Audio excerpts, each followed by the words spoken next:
Well, hello and welcome to our backyard garden here in the South Carolina upstate. It is Friday, October 31st, 2025, Halloween Day, and it's a beautiful Friday afternoon, not a cloud in the sky, which is nice because we've had a pretty crummy weather week. A lot of rain, very chilly. Average high was around 50 degrees through most of the week, and then it has finally turned around. We got more typical weather for the season, about 65 degrees right now. A little cooler here in the shade, but in the sun it feels quite a bit warmer. So we just finished our front yard garden tour. We're going to do a backyard one. As I say, we're kind of winding down in the season, so there's not a lot to see, but there are a few surprises here and there, and they're worth looking at. So we're going to get started. We'll start with these daisies here beside our garage. These are the last of the daisies for the year. There are no more buds.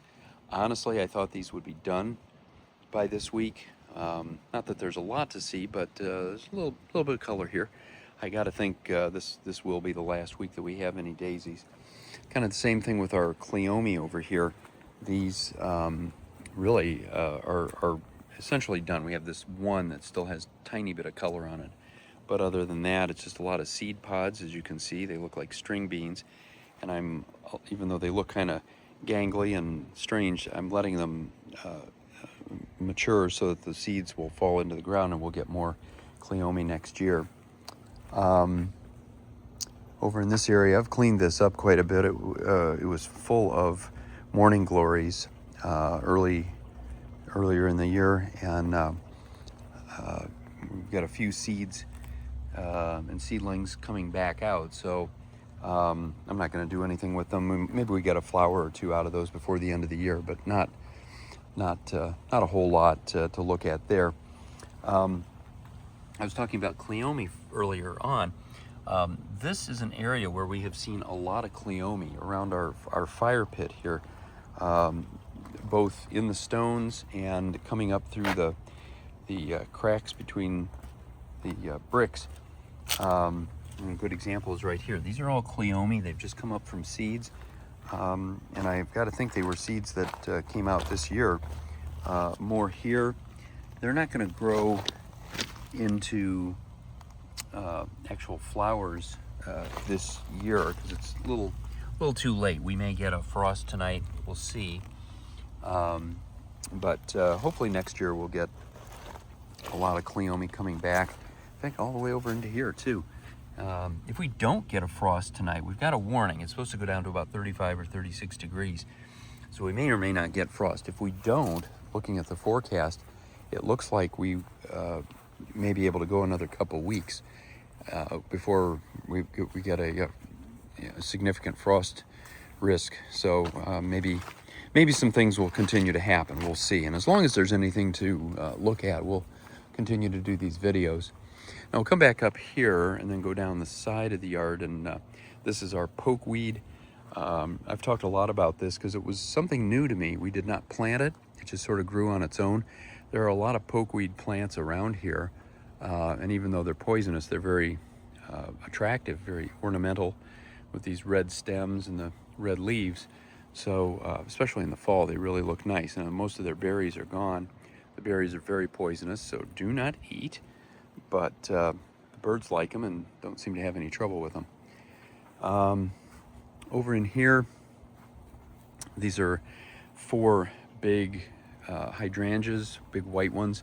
Of course, the seed pods have all turned brown now, so there's really not much to see with these. And they'll stay like this. They'll continue to lose their leaves, and then the seed pods will stay on until next spring, and then most of them will fall off.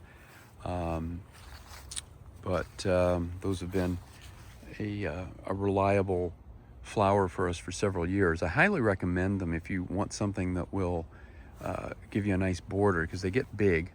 If you don't have a lot of space and you have a lot of other plants around it, I would not recommend them because they will take over. For example, we have a butterfly bush here that has been kind of crowded out under our big hydrangea here, and it didn't do as much as I would have liked. Now this one is a little further away, kind of hard to see here, but this was still blooming as of about 3 or 4 weeks ago. It's done now, but it's able to grow because it's got space to get sun. This one is more or less in between two big hydrangeas, and it's kind of crowded out. Same thing with some of these other annuals. Our digitalis and some of the clematis and the Asiatic lilies are sort of being pushed out of the way. Even a little viburnum that we've got, actually it's not so little anymore, these two viburnum bushes in the back there, they really don't get much opportunity for sun between these huge evergreens of our neighbors and then our hydrangeas. So you have to kind of think about these things when you put plants in. But if you just want something big and acting as a border, hydrangea, and you've got plenty of space, hydrangeas are a good choice. Big knockout rose here, long since finished for the year. Got one of our 6 azaleas. This is the one azalea that is blooming every bit as fully and nicely as our as we had in the spring. Usually they bloom in about April or so. Absolutely beautiful right now.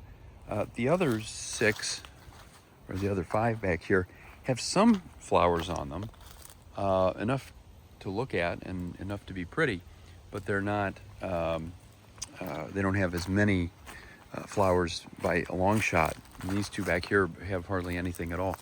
So part of that is sun exposure, but then again, this one really doesn't get a whole lot of sun and is still covered. One of our viewers from last week pointed out that this is one that blooms twice a year, and it is beautiful. It wasn't advertised that way, but it's fantastic to see, because again, as you look around here, we don't have a lot of color at this point in the year, so anything that's putting out widespread color like that is definitely welcome. Now back in here we still have some hostas, certainly not blooming anymore, but they're alive. Got a wisteria here that's just barely hanging on. I don't think it's gonna really do much. I had hoped for better when we bought it a couple of years ago, but it just is not in a place where it gets enough sun to thrive.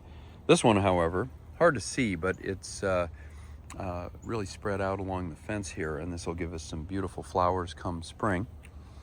And we'll come across to the other side. Now, one other thing that I'll mention, I don't always talk about our actual lawn. I don't know that I call that part of the garden or not, but for the most part, when we moved here 7 years ago, the lawn really was struggling. It had not been treated with anything. There were a lot of weeds, a lot of bare patches, and there are a couple different types of grass, and it didn't really respond consistently to much of anything in terms of fertilizer or anything else.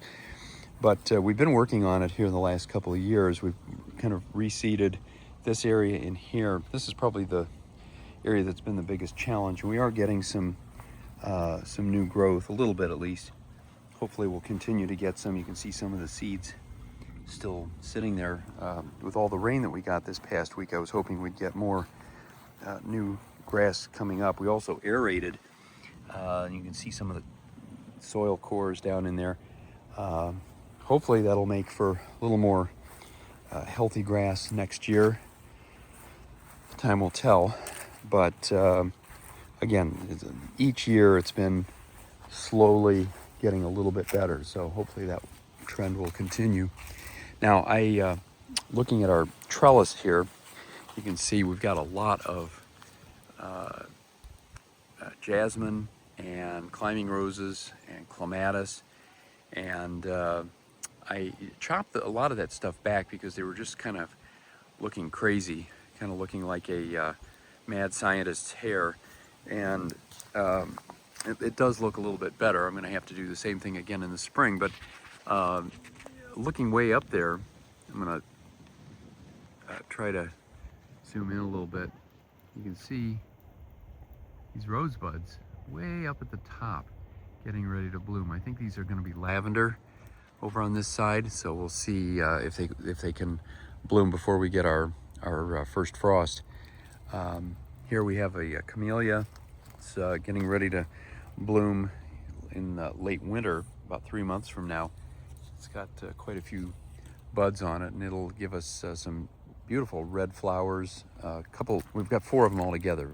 2 of them give us red flowers, and 2 of them give us sort of a peppermint looking pink flower, which is really pretty.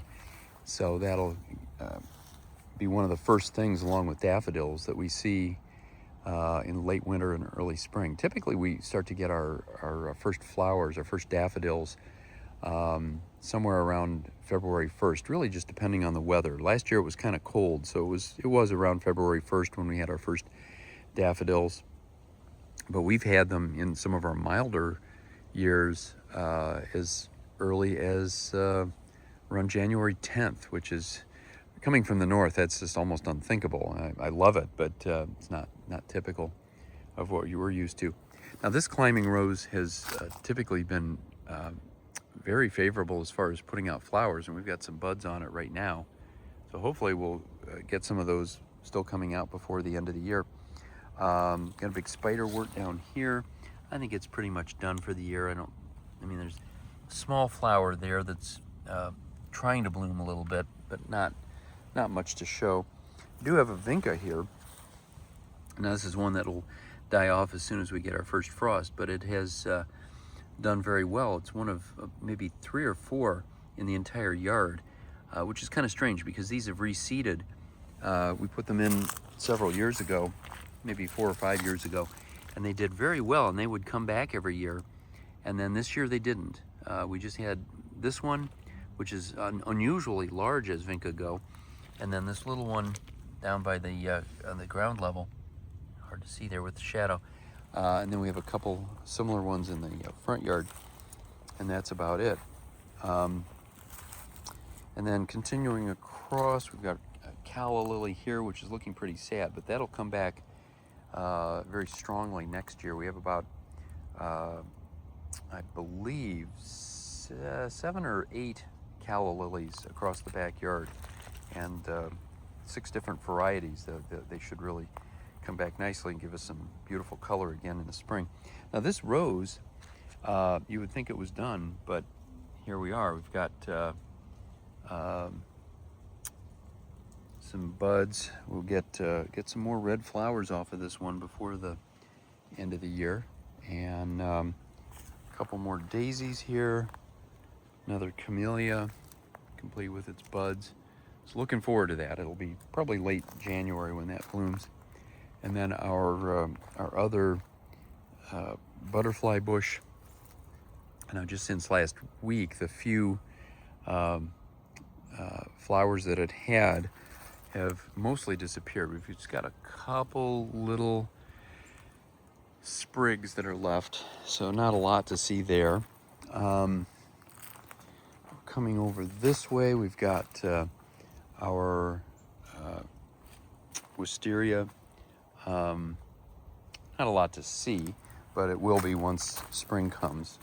The wisteria actually starts way over here. The vines are about 20 feet long. And it's got the trunk the size of a significant tree, and it's growing all over the place down here.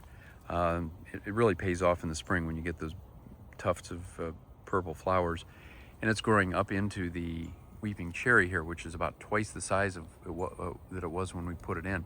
It's getting bigger and bigger, but I'll have to chop that back at some point because it does get out of control. Our canna are done for the year. They finished up probably about a month ago, and actually all the greenery here is just sort of collapsing. They get so tall they can't really support themselves, and then they just fall down into here. So I'm going to come through maybe next weekend if I have a chance and cut them back so that they don't look quite so bad. And I've said before, I have to keep chopping the ones back over here. They've grown into this bed. I didn't want them over here. That's why I had them all tried to have them all contained within the railroad ties, and they managed to jump that. Not sure how that happened. I don't know if it was through roots or seeds or what, but we do have some growing up here in the back, and I've been trying to pull them out every so often so that they don't take over. I want this area to be mostly irises and daylilies and black-eyed Susans. This area is kind of the same thing. We somehow managed to get some canna over here, so I have to really work on these and be vigilant next spring. I was not vigilant this year. I let a lot of weeds and small trees and maple trees and things grow in this bed, and it took its toll on the native daylilies. All the greenery that you see here, or almost all the greenery, is daylilies, and they're not. They don't look really as strong. This wasn't the greatest soil in the world. It was mostly backfill, and so these need, I think, a significant amount of fertilization to really do well next year. But I'm hoping that if I'm able to put in a little more time, hopefully they'll do a little bit better in 2026. Coming back through the trellis, this is an area that I've also cut back considerably, but you can kind of see it. Some of it's just sort of growing wild up there. So I bought a tree trimmer that can reach long distances, and I'm going to try to chop that back so that it looks a little more presentable and not quite so wild, because some of these plants, like especially the jasmine, can just grow completely out of control very quickly. Same thing with the climbing roses, which are just about done for the year. Tea olive over here. These still had a few little flowers on them as of last week, but they're done now. Another good border plant, although they're not all that exciting. They've taken a while to grow to this size, about 6 years now, but they do look nice, and they do put out those little tiny white flowers in the spring. Now this rose is almost finished, but we do have what's left of one pink flower there. This one is done, this one is done, but then this one is still putting out some beautiful white roses, and you'd think it was the middle of April here. They're looking fantastic. Another bud over here, so we still may get a little bit more color out of that one before the end of the year. We've got our marigolds still doing well. These just sort of developed when some of the seeds from up above, where we were putting the seedlings together, washed down into this area. Same thing with these zinnias. We didn't really plant these here, they just sort of came up. Tomatoes are just about finished. Another calla lily here. Daylilies. Oh, this was one of the surprises that I was talking about. And this doesn't look terribly impressive right now, but these are daylilies that just came up out of nowhere. The only ones in the whole yard. The buds are small, so these aren't big flowers like you would see in the spring and summer, but they still look nice. It's kind of fun to see these little surprises here and there, even at this time of year. Now, up in here, kind of hard to see with all the shadows, but these are climbing roses, these little pink ones. And I've pointed this out. We've had this for several years now, but I just noticed this year that you get these big, almost like arms that'll grow very quickly and put out a lot of flowers. And on the same branch, you'll get both dark pink and light pink. And you only see that when they first open up, because once they've been out in the sun, they get kind of bleached, and you lose that color differential. But they are very pretty, and they continue to bloom as long as the weather is still favorable, which it's not going to be much longer, but we're still getting a little bit of that. Now, garden would not be complete without a cat. We've got our little kitten, Scarlet, here. We just got her in, I think it was late July or early August. She was just 6 weeks old.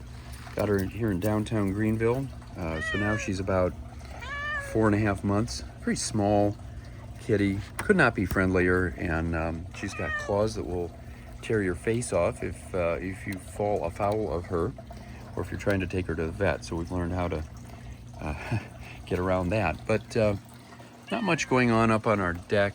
Most of the plants that we had in pots up there are done for the year. So it brings us back to the top and the end of another week. So as I say, not a lot to see in terms of color, but at this point in the year, we're just kind of thinking in terms of what are we going to have next year and what do we need to do.